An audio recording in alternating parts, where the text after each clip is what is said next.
Under arms hair and pigmentation అనేది చాలా మంది అమ్మాయిలకి ఒక కన్సర్న్. వాళ్ళకి నచ్చిన బట్టలు నచ్చినట్టుగా కంఫర్టబుల్ గా ఉండలేకపోవడానికి. బట్ ఇదే అబ్బాయిలకు ఎందుకు కాదో నాకు అర్థం కాదు. వాళ్ళ అండర్ ఆర్మ్ హెయిర్ ఉన్నా పిగ్మెంటేషన్ ఉన్నా ఎలా ఉన్నా నచ్చిన బట్టలు వేసుకొని ఉండగలుగుతారు. దట్ ఇస్ అనదర్ టాపిక్ అనుకోండి. But as per society standard మనం ఫాలో అవ్వాలి. మనకు కూడా కంఫర్టబుల్ ఉండాలి అంటే వాటిని ట్రీట్ చేయాలి అని అనుకుంటాం. అందులో ఒక ఆప్షన్ లేజర్ హెయిర్ రిడక్షన్ అనమాట. నేను ఇక్కడ యుఎస్ లో రివైండ్ బార్ లో ఆల్రెడీ ఫస్ట్ సెషన్ చేయించుకున్నాను 4 weeks బ్యాక్. ఇప్పుడు 4 weeks తర్వాత మళ్ళీ సెకండ్ సెషన్ కోసం అని వచ్చాను అనమాట. అప్పటికి ఇప్పటికి హెయిర్ రిడక్షన్ అయితే ఉంది, ప్లస్ పిగ్మెంటేషన్ కూడా కొద్దిగా తగ్గింది. 4 or 5 సెషన్స్ ఉంటాయేమో ఓవరాల్ గా.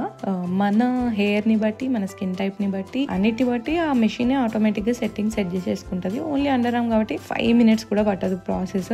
నేనైతే మేజర్ గా హెయిర్ తో పాటు పిగ్మెంటేషన్ కూడా తగ్గాలని చూస్తున్నాను. బికాస్ హెయిర్ తగ్గినా కూడా పిగ్మెంటేషన్ ఉండి డార్క్ గా ఉంటే స్టిల్ కంఫర్టబుల్ గానైతే వేసుకోలేమన్నది నాకు ఓవర్ ద ఇయర్ అర్థమైన విషయం. సో ఈ సెషన్ వరకైతే నాకు నచ్చింది. ఇక్కడ వీళ్ళ దగ్గర నాట్ జస్ట్ లేజర్, ఇంకా చాలా సర్వీసెస్ ఉన్నాయి. అవన్నీ వాళ్ళ డీటెయిల్స్ వెళ్ళి చూస్తే తెలుస్తుంది. అండ్ ఓవరాల్ నా ఎక్స్పీరియన్స్ ఏంది అన్నది 4th or 5th సెషన్ తర్వాత చెప్తాను. అవన్నీ తెలుసుకోవాలి అంటే ఫాలో.